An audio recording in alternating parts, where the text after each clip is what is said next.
räägingi täna lihtsalt pisteliselt tehtud töödest läbi aja, et nagu Kai mainis, et tegelikult praktika on mul juba ligi 27 aastat, et ma läksin 90ndate lõpus reklaamiagentuuri tööle, kohe ülikooli päris alguses.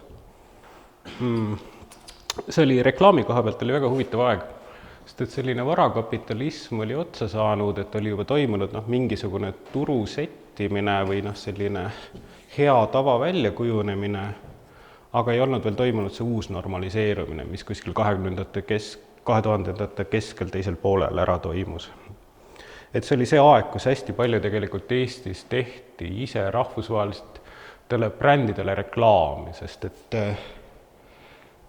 1970ndatel, kui suured korporatsioonid ja turundus esimest korda muutus globaalseks, siis päris palju lääne reklaamiagentuurid kõrvetasid just Aasias sõrmi sellega, et nad ei tajunud kultuuri konteksti ja tegid kampaaniaid, mis tekitasid kohapeal sellist pahameelt. Et kui siis Ida-Euroopa vabanes, siis oli juba õpitud, et tuleb leida kohalik know-how, kohalikud tegijad. Ja see siis ütleme kuskil 1995 kuni 2005 oli selline periood, kus tehti tõesti siin kohapeal hästi palju mõeldi ise reklaame välja.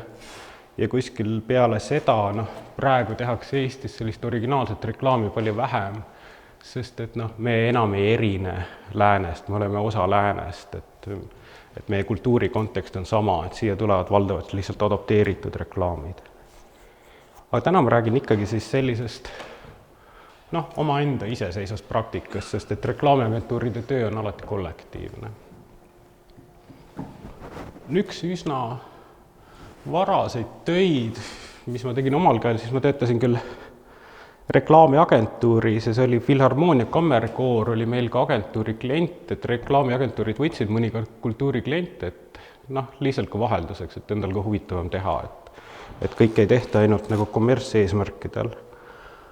Aga see töö oli siis mulle eraldi, et selline alaprojekt, et Rakvere tahtis korraldada Arvo Pärdi festivali. Ja Arvo Pärt, eks ole, kui me ütleme Arvo Pärt, me kõik tekivad assotsiatsioonid, kõik oleme kuulnud Arvo Pärdist, et on selline totaalne superstaar, maailmas ka, aga Eestis muidugi absoluutselt. Ja esimesed mõtted olid mul ka, et kuidas klassikalist muusikat kujutatakse või et seal on sellised raaguspuud või mingid mõttemaastikud. Ja Arvo Pärdi kuvand, et on selline habean, eks ole, mustvalge, vaatab kuskile kõrgusse, kaugusse. Üsna kiiresti sai selgeks, et selline tabula rasa asi ei hakka toimima, sest et ürituse korraldajatel oli kindel plaan, et hästi palju infot ja logosid tuleb ka plakatile. Et see tuli kohe maha tõmmata, et selline puhta minimalistliku kontseptualismiga ei saa. Ja siis ma mõtisklesin selle üle, et mis see Arvo Pärt siis sellisel minimaalsel kujul on, et mis on see ehim Arvo Pärt, mis meis emotsioone tekitab. Ja ütlesin, et ega tegelikult see nimi ongi, et see on password, et sööda eestlasele sisse sõna Arvo Pärt ja ta juba puhkeb, eks ole. Et tegelikult piisab sõnast, nimest. Aga et mingit kiiksu oleks sinna veel vaja või mingit nihet, et mis oleks see nihe, et kui meil on see sõna, et mis oleks see lisakihistus. Ja niimoodi ma seal siis mõtisklesin ja arutlesin ja proovisin endaks leida mingit konksu Pärdi juures. Ja siis mulle meenus Arvo Pärdi kollane Lamborghini, sest et oli teada, et tal on kollane Lamborghini. Meil oli üks reklaamibüroo kontor oli vanalinnas, Pärdi vanalinna kodu lähedal, seal mõnikord võis teda näha kollase Lamborghiniga. Seda mõnikord laenati Eesti reklaamide tegemisse, nii et see oli üldteada fakt. Ja siis see Lamborghini meenus, siis ma sain aru, et et õigus, et tegemist on ju, et see, et tal on kollane Lamborghini tähendab, et tal on väga hea huumorimeel. Et tegemist ei ole sellise tõsimeelse eneseimetlejaga, et sõidaks ta jalgrattaga, oleks taimetoitlane, siis oleks hirmus. Aga et talle võib läheneda palju mängulisemalt. Ja siis ma lihtsalt hakkasin proovima ja jõudsin sellise tulemuseni. Ja ega ma ei osanud ausalt öelda, see oli niimoodi intuitiivselt tehtud kujundus, et mulle tundus, et midagi on, noh, praegu ma loomulikult suudaks siia intellektuaalse konstruktsiooni taha järgi mõelda tagantjärgi, aga siis see oli nagu lihtsalt, et nagu midagi on. Siis ma saatsin ühele tuttavale, et noh, et vaata, et kas see on nagu täitsa mõttetu või et mis sa arvad. Et ta ütles mõne aja pärast, et mida rohkem ta vaatab, seda nagu mõttekam tundub, et tema pärast võiks olla. Ja siis ma lõpuks nagu tegingi sellise variandi ja kuidagi õnnestus korraldajad ka ära rääkida. Ja tuligi kogu festival sellise kujundusega.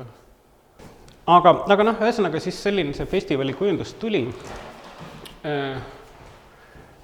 Plakatid ja asjad, kõik ära trükitud, pool aastat olid need asjad juba üleval, jagati voldikud igale poole ja ma olin isegi ausalt nagu üllatunud, et kõik nii nagu libedalt läks või et noh, et nii lihtsalt nagu omaks võeti selline kujundus, aga võt siis mingi hetk umbes 6 aega enne festivali, et siis tõmmati ajakirjanduses nagu käima, et siis tuli no parem.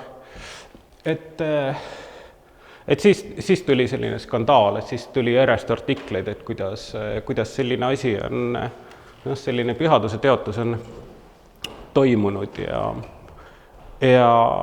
noh, et suur pahandus oli siis korraga. Nii et see isegi jõudis Riigikogusse. Teadsin, et see Riigikogus oli see arutlusel, ma eile otsisin selle üles, mõtlesin, et kopin selle teksti siia, aga issand jumal, see oli 6 lehekülge oli seda arutelu Riigikogus Arvo Pärdi plakatite üle. See oli siis üks rahvasaadik, kes siis ütles jah, et just nimelt, et pühadust on teotatud ja veel otse pühakojas, sest et see kontsert toimus kirikus. Ja siis vastas siis kultuuriminister Raivo Palmaru. Mõlemad olid väga hästi ettevalmistunud, väga sisukas diskussioon oli, arutleti üldse, et kus on siis, mis on nagu kultuuri ja poliitika piirid, et kust maalt üldse ministeerium peab sobilikuks sekkuda kultuuri ellu, et eriti mitte pigem. Ja nii edasi. Kultuuriminister kaitses mind, osutas, et tegemist on inimesega, kes töötab ikkagi lugupeetud reklaamiagentuuris ja on hiljuti võitnud Tallinna logo konkurssi, et ehk siis päris nagu hullumeelne ei ole. Aga ühtlasi viitas, et tema arvates ka, et disaineril tõenäoliselt on puudu märgiteoreetilisest haridusest, et ei saa aru, et Arvo Pärt ja Coca-Cola on erinevad asjad. Mis on ka tõsi, et küllap ega märgiteoreetilist haridust ei ole kunagi piisavalt ega üle aru.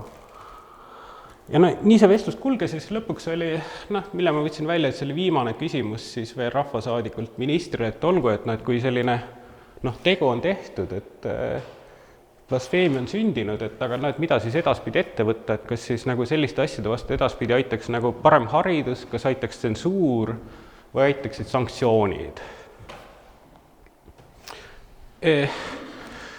Raivo Palmaru vastas sellele väga professionaalselt poliitikuna, ehk siis ei vastas hästi pikalt, aga rääkis hoopis millestki muust, viis juttu täiesti mujale ja sellega see diskussioon lõppes ja mind ei represseeritud, et siin ma olen, eks ole, et vaba kui lind. Aga siis nädal aega enne kontsertit siis jah, tehti kõik need kujundused ümber, et siin on siis paremal poolel näha siis tee Coca-Colastatud Arvo Pärt. Aga tegu oli selleks ajaks juba tehtud.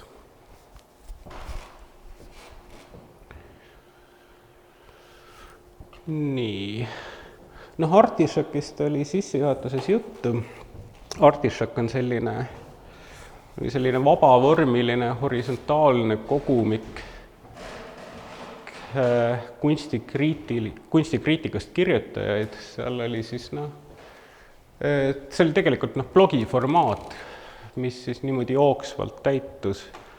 Et seal ei olnud kunagi mingit väga selget, meil ei olnud mingit selget organisatsiooni või struktuuri, oli lihtsalt püsitegijad. Need, kes rohkem panustasid, need nii-öelda olidki see tuumik. Ja see oli aktiivne siis aastatel 2006, tegelikult viimased tekstid blogisse postitati vist oli 2016. Ja sellest on siiani toimib edasi Artišoki biennaal, et nüüd just sügisel oli Ann-Mirjam Vaikla väga ägedalt kureeritud Artišoki, vist oli 8. biennaal. Aga et kuskil aastaks 2016 nii oli selge, et sellise teksti ja blogina ta on välja surnud. Me olime ka kõik lahku kasvanud, igaüks oli oma teed ja oma karjääri pidi läinud. Ja siis tekkis üles küsimus, et kas midagi salvestada sellest, mis on netis, et noh, ühelt poolt netis on justkui kõik olemas, et seega nagu ei oleks mõtet trükist välja anda, et milleks puid raiuda veel juurde. Aga noh, teiselt poolt ega net ei ole püsiv.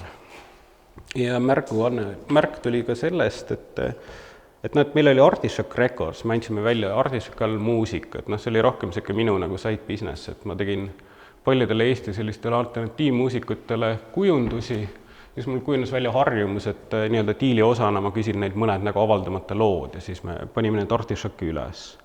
Aga mingil hetkel jäi keegi seal serveri maksmisega hiljaks ja siis kogu see muusikaarhiiv hävis.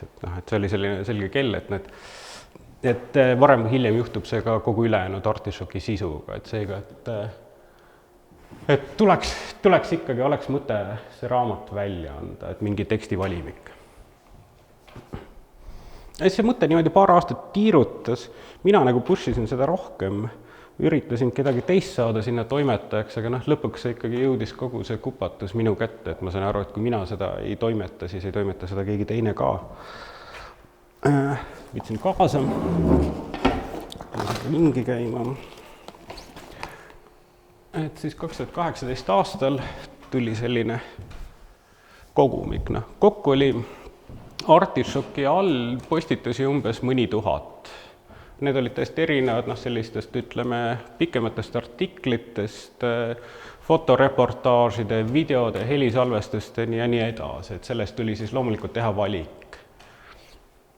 Et valiku tegime siis nii, et selline alles jäänud tuumik, kes seal olid, lisaks minule siis Indrek Grigor, Maarin Ektermann, Elnara Taidre, Gregor Taul, Liisa Kaljula, et me siis veebis võtsime kõik need postitused läbi ja pandi siis plussid või miinused sinna järele ja siis sellest jäi siis sõelale mingisugune mõnisada teksti, millest siis lõpuks mina, kui peatoimetaja tegin selle valiku, et lõppvalikus jõudis 100 teksti, natuke üle 100. Ja see lõppvaliku siis põhimõte oli see, et jääks võimalikult palju erinevaid autoreid, võimalikult palju erinevaid teemasid, ehk siis lõpuks kärpisin kõige rohkem, kõige aktiivsemaid kaaskirjutajaid, kaasa arvatud siis iseennast.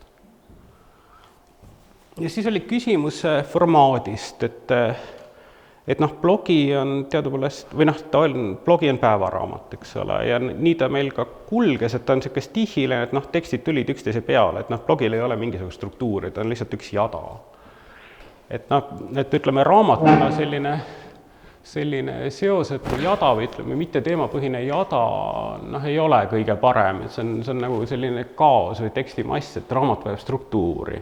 Aga teiselt poolt selles jorus, selles jadas, selles oli oma loogika, et eriti kui võtta seda Artichoke'i kui mingil ajal olnud liikumist või teatavas mõttes kultuuriloolis siis väikest ühikut, et siis sellel ajalisel jadal oli nagu oma point, et see näitas ühe liikumise sellist tõusu ja langust. Ja ka eriti kui me neid tekste siis hiljem niimoodi uuesti läbi käisin, et väga selgelt oli välja, et kuidas erinevad kirjutajad, erinevad autorid, eriti kes tihedamalt kirjutasid, et kuidas on ka ajas kulgenud, arenenud, kuhu nende huvid on suundunud, et sellel oli sellel kronoloogial oli biograafiline väärtus. Ja siis ma lõpuks otsustasin, ma mõtlesin välja sellise ebatavase struktuuri, et tekstid raamatus on tegelikult kronoloogiliselt, kõige esimesed tekstid on kõige viimased, ehk siis nii nagu me blogit lugedes alustame ülevalt, raamat lõpeb kõige esimese sissekandega, aga sisukord on jällegi temaatiline, ehk siis sisukord on jagatud teemaplokkidesse ja seal on oma loogikaga, lihtsalt need lehekülje numbrid ei ole nagu sisukorras järjest, vaid on teemade kaupa. Kohe näitan ka pilte, mis natuke selgitavad seda segast juttu.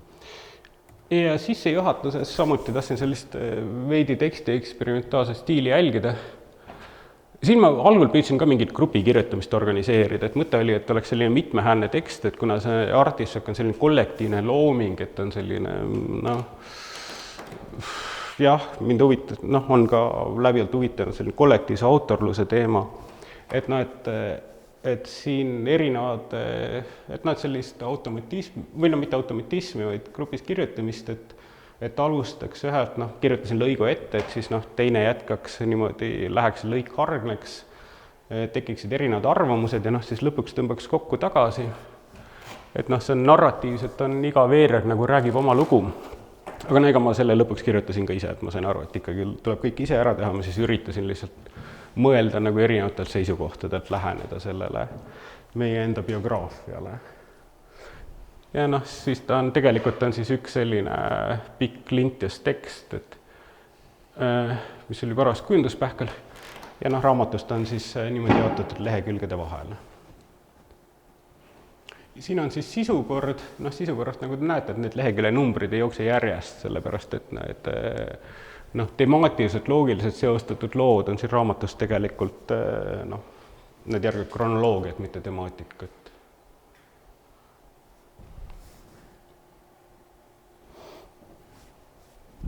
Ja siis ja raamatu sisu on siis selline. Ja kõige lõpus on algus. Ja esimesele sissekandele tunned hästi positiivsed kommentaarid, mis kõik on botide kirjutatud. Sest et botid olid veel sellel ajal, oli nagu Blogspot oli selline koht, mida botid külastasid. Praegu enam vist mitte, et praegu käivad botid mujal, Twitteris ja TikTokis. Ja siin on raamatu kaas, mis siis ka viitab selle korrastustööle, et esikaanel on see sõna artišok on niimoodi segipaisatult ja tagakaane siis niimoodi kokku organiseeritud. Mis on vist üks kõige, ma ei tea, põhjalikumaid projekte mulle, kus ma tõesti tegin nii toimetaja, kus ma olen nii kirjutaja, toimetaja kui kujundaja. Aga enamasti ma töötan siiski nagu koostööpartneritega ja üldiselt ega mulle disaini puhul, ega mulle ei meeldi nagu kõik ise teha või minu meelest disaini puhul äge ongi see, et sa teed koostööd, et sa ei mul on nagu kunstipraktika võimalust küllalt, et siis sa teed ainult iseendale, ise oledki see autoritaarne autor. See on mingis mõttes huvitav, aga disaini puhul on see, et sul on alati mingisugune teine layer juures, selline väline input või ka, et sa pead, see on selline dialoogiline protsess. Ja näiteks väga hea dialoogipartner on minu jaoks olnud Von Krahli teater. Nendega ma töötasin koos aastatel 2012 kuni 2015. Ja nende selline, nende eetos mulle nagu väga sobis, selline natuke anarhistlik ja natuke nonkonformistlik. Ja ta on üldse selline kriisiteater, et ega talle Von Krahli sellised stabiilsed ajad ei sobi, et selle aja jooksul, mis ma nendega koostasin, nad vist 3 korda kuulutasid ennast lõppenuks ja tulid jälle kokku tagasi, nii et praegu, kui ma loen, et Von Krahli teater on surnud, siis olete, on ju. Kindlasti tulevad tagasi. Ja neil oli ka soov, et neil oleks mingisugune ühtne visuaalne nägu, aga et see nägu ei oleks liiga selline korporatiivne, a la No teater või ka Linnateater oli vist siis juba teinud endale ühtse stiili, vaid et ikkagi oleks, iga lavastus oleks nagu omaette sündmus. Mis oli selles mõttes keeruline, et iga asja, aga iga lavastuse ees ma kohtusin lavastajatega, arvatasime asjad läbi, et see oli nagu iga asi oli eraldi ülesanne, et sellist kiiret konveierit ei olnud võimalik teha, aga see oligi lahe, et mitukümmend lavastust sai sellel ajal tehtud ja kõik olid eraldiseisvad projektid, et see ei ole niimoodi, et ma ütlen Von Krahli teater, et see oli see töö, et iga lavastus oli eraldi töö, eraldi sündmus minu jaoks ka. Ja palju ägedaid erinevaid asju sai tehtud nendega koos. Võtsin siit lihtsalt ühe välja, kuigi neid oleks võinud ka mõne teise, 3. ja 4. Aga see on selline spirituaalne lavastus, Life is very hard. See oligi siis ka rahvusvaheline trupp. Robert Johansson, Margit Sirgmets, Simona Piekšaite. Ja see lavastus ise oli, ta ei olnud narratiivne, ta oli pigem selline improvisatsiooniline, et see pealkiri oli ka selles suhtes pigem mingisugune katustähistaja. Ja aga et kui on selline huvitav pealkiri, et et life is very hard. Ja erilist nagu narratiivi lavastuses ei ole. Siis ma mõtlesin igasuguseid variante, et elu on raske, et seda on ju iseenesest lihtne illustreerida, et eks ole, et elu ongi raske, et KTM. Ja siis ma lõpuks sain aru, et et just nimelt elu ongi raske. Et ega siin ei olegi midagi muud vaja, et tegelikult see ongi see sõnum, et sellest nagu piisab, et siin ei ole tarvis mingit pilti või kujundust, et see pealkiri ise ongi suurepärane, kõige parem. Ja siis lihtsalt, et see kõik võiks olla nagu kullaga trükitud veel. Ja natuke nagu tekitas selles teatritrupil see nagu algul kõhklust, et kuidas nii, et ainult tekst ja ainult pealkirjad, kes väheks ei jää, aga siis see mõte haakis neile külge ja siis nad tulid sellega tegelikult kiiresti väga rõõmsalt kaasa. Et isegi neid suuri pindu, suuri plakateid kullaga trükkida Eestis ei saanud, et teater isegi kuskil Poolast ajas selle võimaluse välja ja nii edasi, et ehk siis jällegi väga hea koostöö oli meil. Ja siis lavastuse trupp ja teatritrupp ise käisid plakatitega niimoodi linnas, pildistasid ennast, tegid inimestega fotosessioon, et see on neil kõik siuke, nagu ütleme, lisamaterjal selle etenduse ümber ja etenduse ette. Siin on siis valik neist, et neid oli näha, et neil oli lõbus.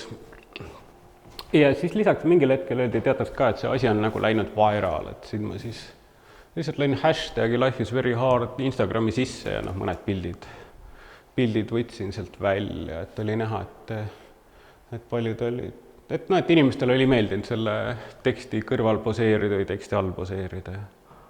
Ja oli ka päris palju plakatitel kleebiti, nagu siin on näha, et siin on ühe kuru selline reklaam, et selliseid igasuguseid kirikute ja sektide kleepse pandi neile plakatil külge, et ju siis tundus, et see on selline, see on see, kuhu need eksinud inimesed kogunevad, et sinna juurde.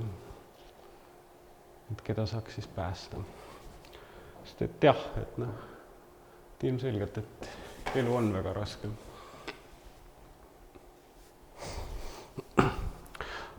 Aga see on selline pikaajalisem projekt või pikaajalisem koostööpartner. Aga üldiselt mul on vedanud, et mulle pigem tulevad projektid ise kuidagi otsivad mu üles ja enamasti pakutakse ka selliseid asju, mis mind kuidagi kõnetavad või mida ma teeks nagu nii hea meelega või tahaks teha.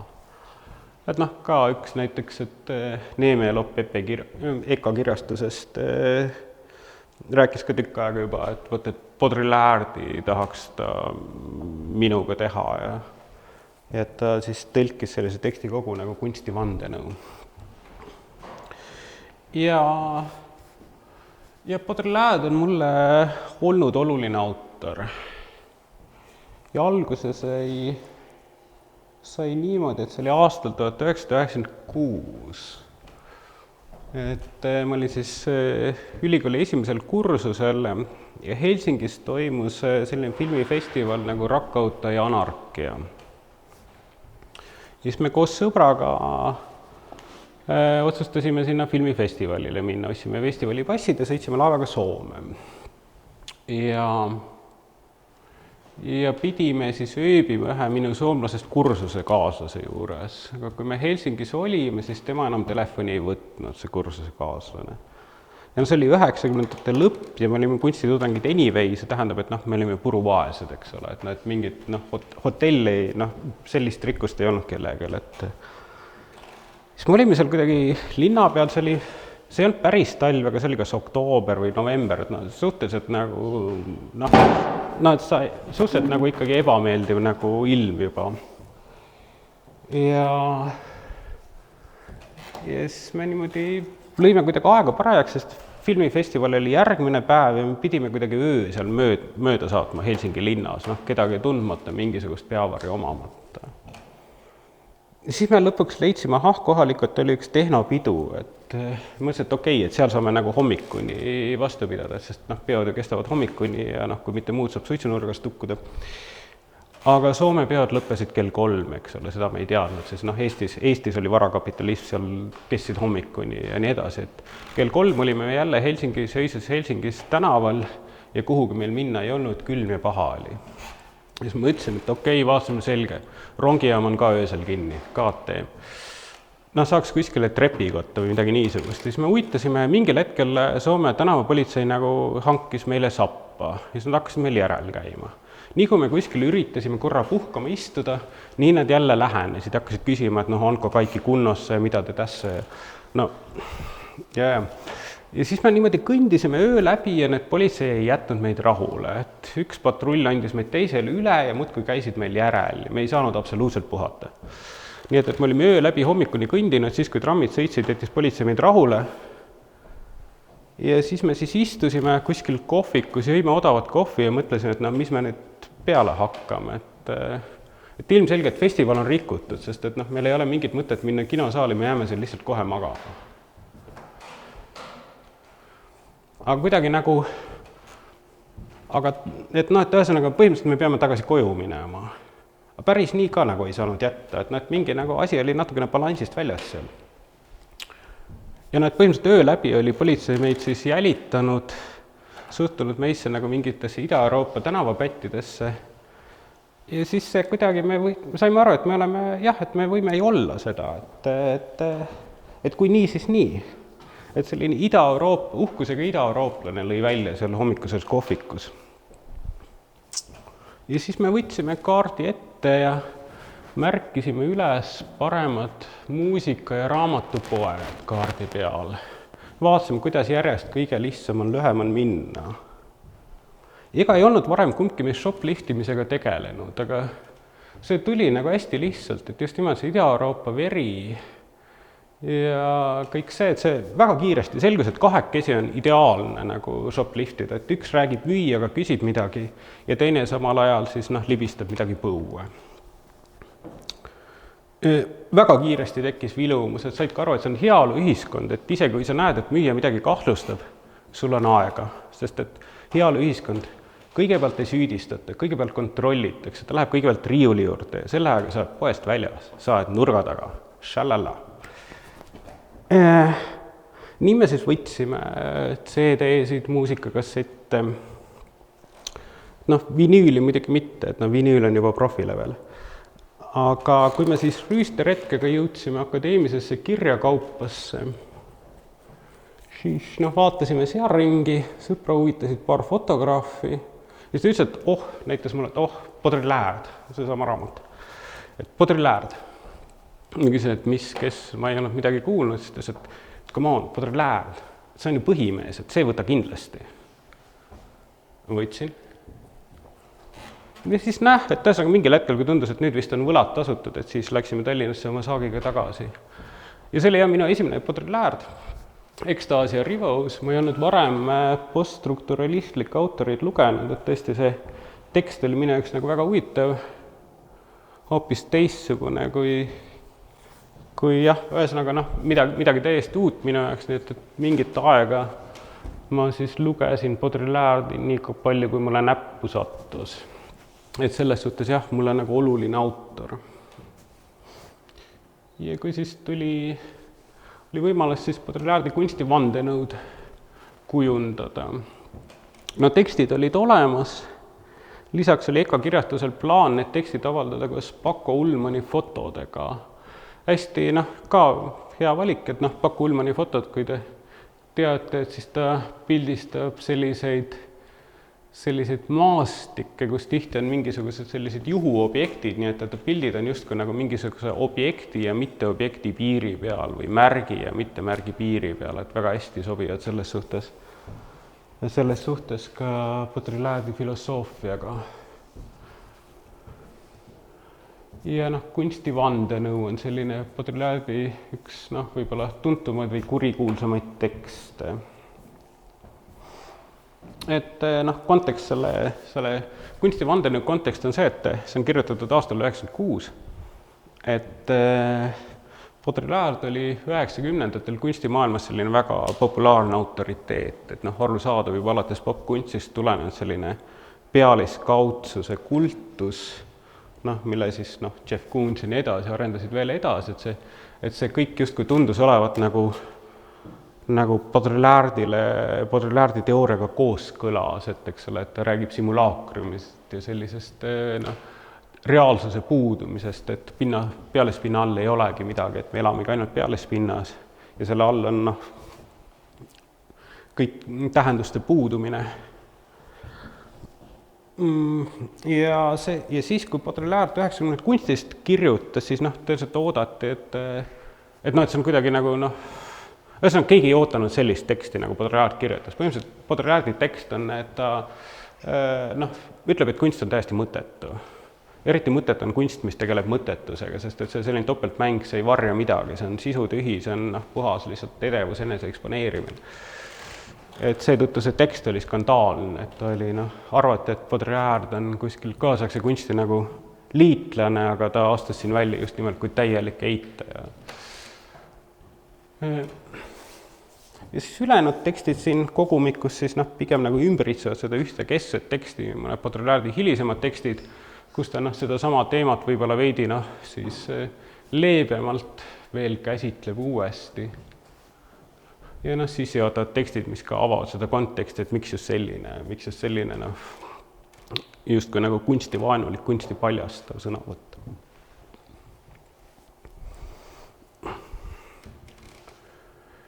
Ja selline huvitav komplekt, et mida sellega nagu teha, et kõigepealt, kui ma vaatasin neid Paku Ullmanni fotosid, mis on nagu väga ägedad, ja mõtlesin, et Baudrillard selline intellektuaalsus, mulle esimene mure, et see kõik ei läheks liiga maitsekaks.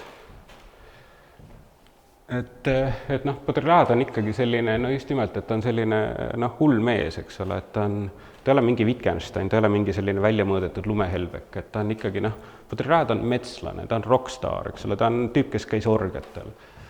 Et see peaks olema, kujundus peaks kuidagi natukene seda väljendama, lisaks tema kunstivandenõus, see on põhimõtteliselt ränd, see on vihakõne.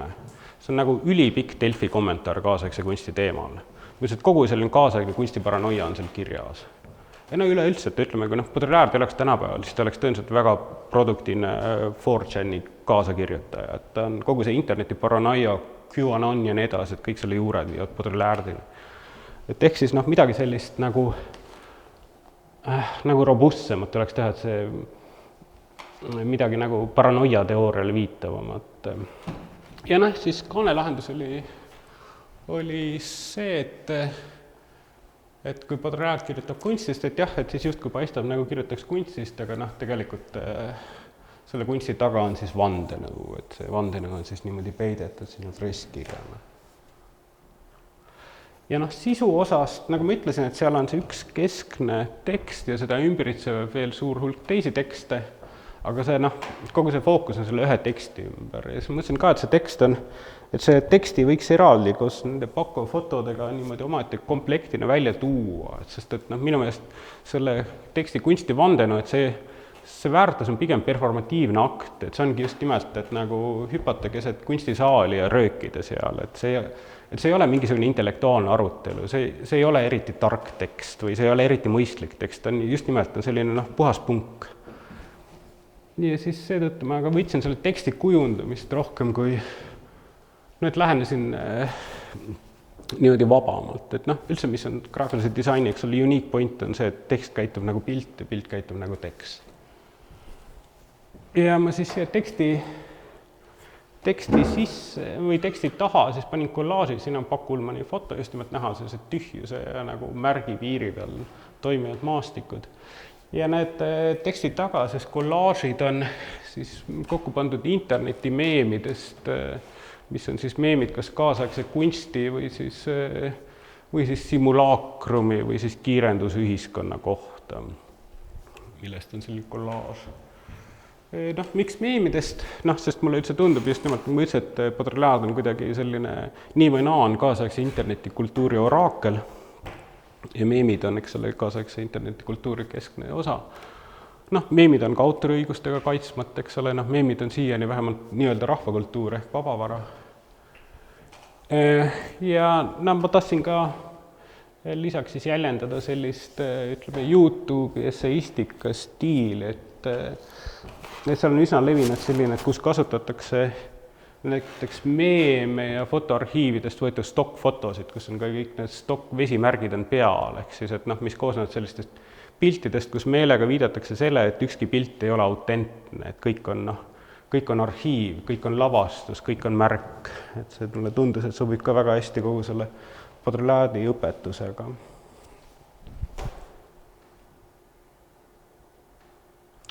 Vot selline väike raamat.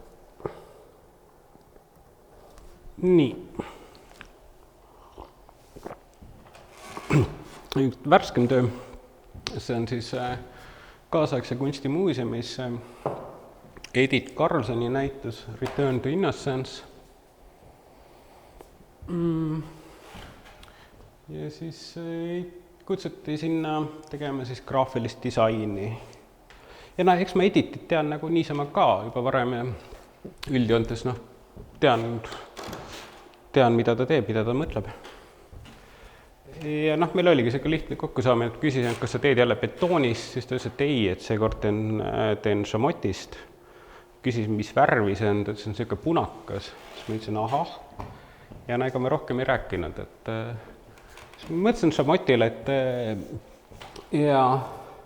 see on nagu mingi plastiline materjal ja kuidagi iseenesest ja hiljem oligi, et näitusel jah, tal on hästi palju madusid või madujaid tegelasega, see juba kuidagi šamoti peale mõtlemine oli selge, et varem või hiljem sa jõuad maani, sest mida sa selle savi ja asjaga ikka teed, et sa põhimõtteliselt jõuad selleni, et sa rullid seda laual ja sa teed sellest mingit vorst, et sa jõuad selleni. Et siit tuli nagu see mõte, et see tekst, et see süütus võiks olla kuidagi nagu sellises ussjas kirjas või et selline nagu ja sobib süütuse teemaga ka, et madu ja paradiisi aed, eks ole. Aga siis ma otsisin seda õiget vormi tükk aega, et millised ussid või millised maod, ja kuidagi ei jäänud nagu, see on juba lõpptulemus, et see on juba see, millega ma jäin rahule, aga ütleme, tükk aega ei jäänud rahule. Ja ma proovisin, et kas ta nagu päris madu, ei, päris madu ei ole nagu süütu. Et madu on ikkagi, madu on eneseteadlik elukas. Aga see süütusaeg, et see on kuidagi, siis ma jõudsin selleni, et see peaks olema mingisugune, pigem nagu mingi solge või vihmauss või mingi selline nagu, et nemad on süütud, eks ole. Mingi selline natuke nagu objektiivne, sest ka ütleme, Edithi töödes ta mängibki niimoodi mõnusalt sellise pühaduse ja objektiivsuse teemadega, miksib neid kokku. Et siuke, ja aga et okei, et objektiivsus oleks teema ja selge, et solkmed ja sellised tegelased, et nad on objektiivsed. Aga et kuidas saada see objektiivsus sellisele õigele kraadile, sest ma ei tahtnud, et see oleks ka liiga lihtne, et ma proovisin näiteks 3D-sse panna või panna talle siis mingid faktuurid peale ja läiked ja oli selge, et see on liiga lihtne, et sa vaatad selle peale, jah, algul natukene jäle on, aga siis saad aru, et need on need vihmaussid, et liiga lihtne. Et liiga selge, et see on nagu uss või ussike.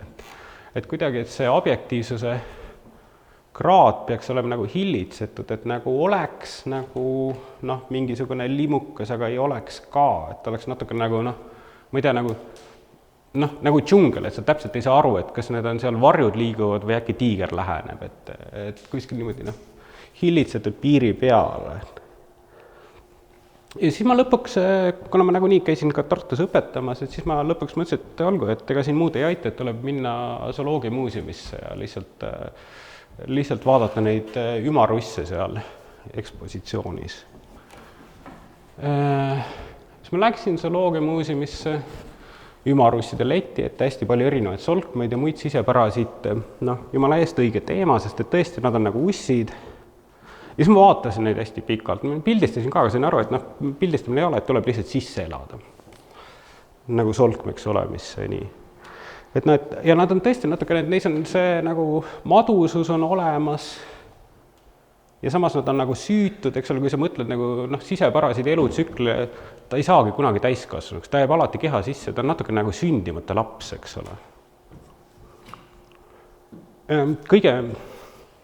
Kõige müstilisem tegelane oli maksakaan. Sellepärast, et maksakaanil on silmad. Või mingid silmalaadsed asjad. Ja mõtlesin, et mõtled selle peale, et kogu ta elu on sul maksa küljest ja ripub. ja miks tal on silmad, no mida ta vaatab seal, eks ole, et noh, vaatab sinu sisse kogu aeg, et noh, väga tiibtegelane. Ja no siis niimoodi ma vaatasin seal selle vitriini ees neid preparaatides olevaid usse, siis mingil hetkel mulle koputati õlale ja siis oli seal üks tütarlaps, noh, rinnasildi järgi nägin, et muuseumi töötaja, tal oli väga lõbusad silmad peas, oli näha, et ta on tõeliselt kolleegidega tükk aega kuskilt saali kaamerast mind jälginud ja vaadanud, et mis kummaline tegelane see seal on.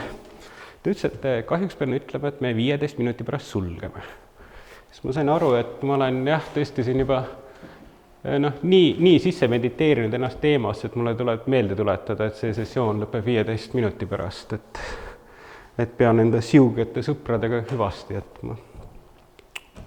Aga jah, see aitas, ma sain nagu aru, et mis on see õige nõks, et kuidas see paindumine, voltumine käib, et see ei ole mitte geomeetriline, vaid seal on omad eripärad. Et siis sai selle kirja nagu valmis teha ja erinevates formaatides see toimis ka.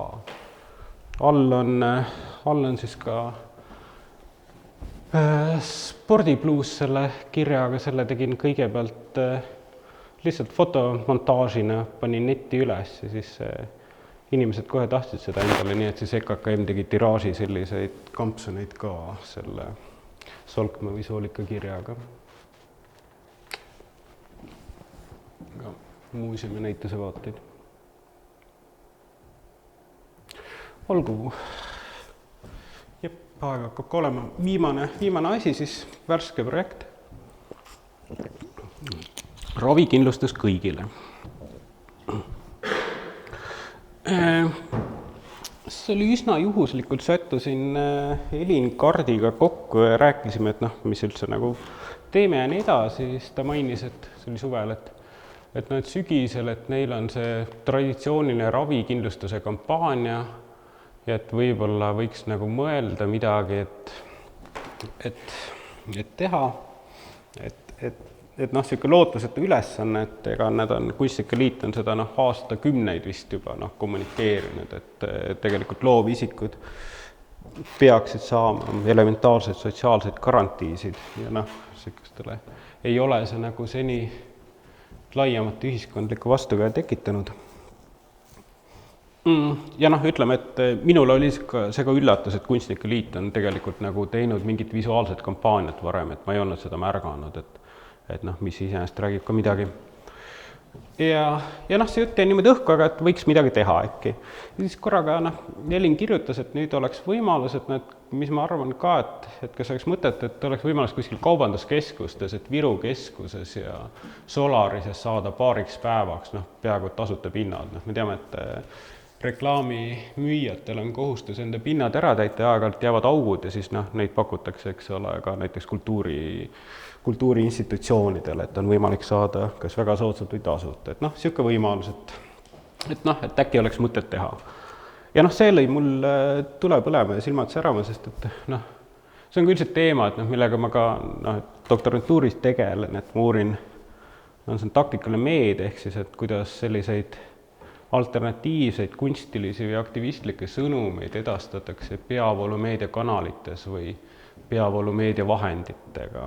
Just tundus, et jah, et kindlasti tuleks seda proovida, et see on just äge, et see on kaubanduskeskuses, mitte tavalises kuskil, ütleme, ma ei tea, kultuurimeedias või ETV-s, et just nimelt seal, kus käivad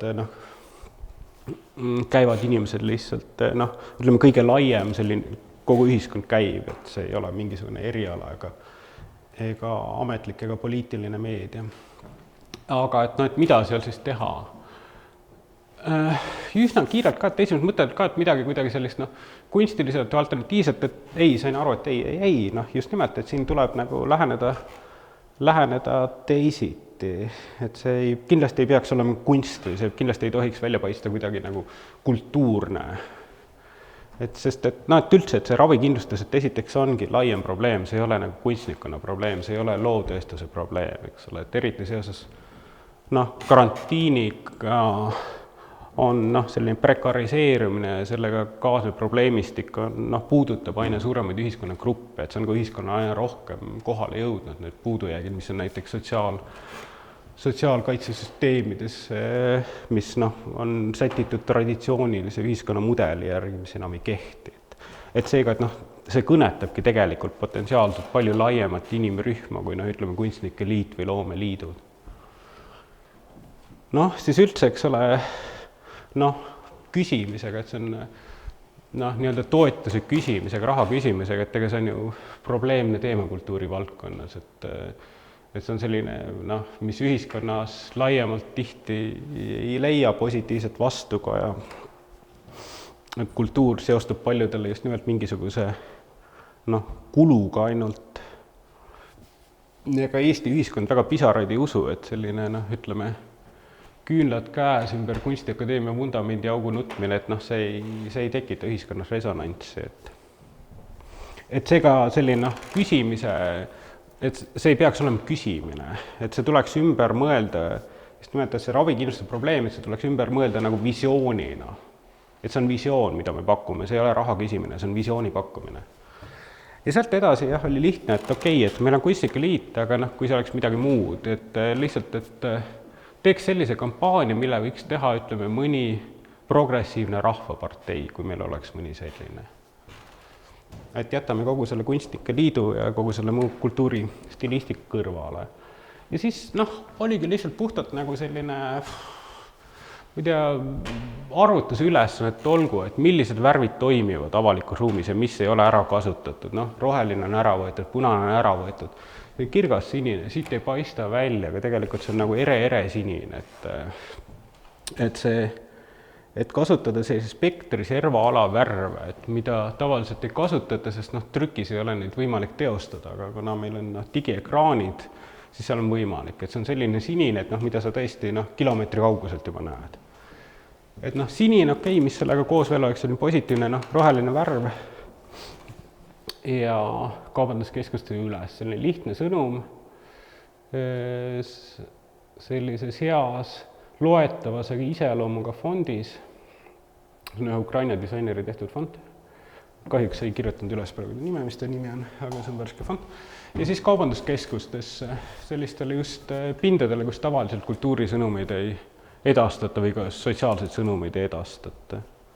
Noh, ja siis tuligi, et esialgu oli mõeldud nagu paaripäevane kampaania, et siis väga kiiresti tuli tagasiside, jah, et asi toimib, et sealt ja siis Kunstnike Liit juba noh, haaras sellest nagu momentumist kinni, et laiendas seda kampaaniat noh, üldiselt erinevatele meediapindadele ja, et siis see teema nagu kerkis üles, et seda nagu märgati ja noh, loomulikult see noh, probleemistik ise on aina aktuaalsem, et see ongi väga aktuaalne teema, et midagi võib-olla selle, ehk siis aitas see kampaania seda noh, ütleme, käivitada seda diskussiooni, mis nagunii on vajalik. Sest et just nimelt,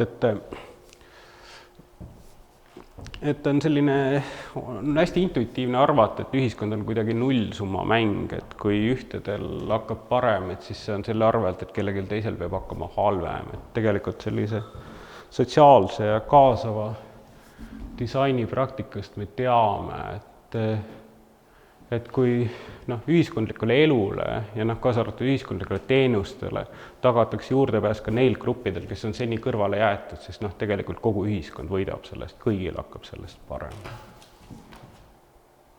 Vot, aitab ka.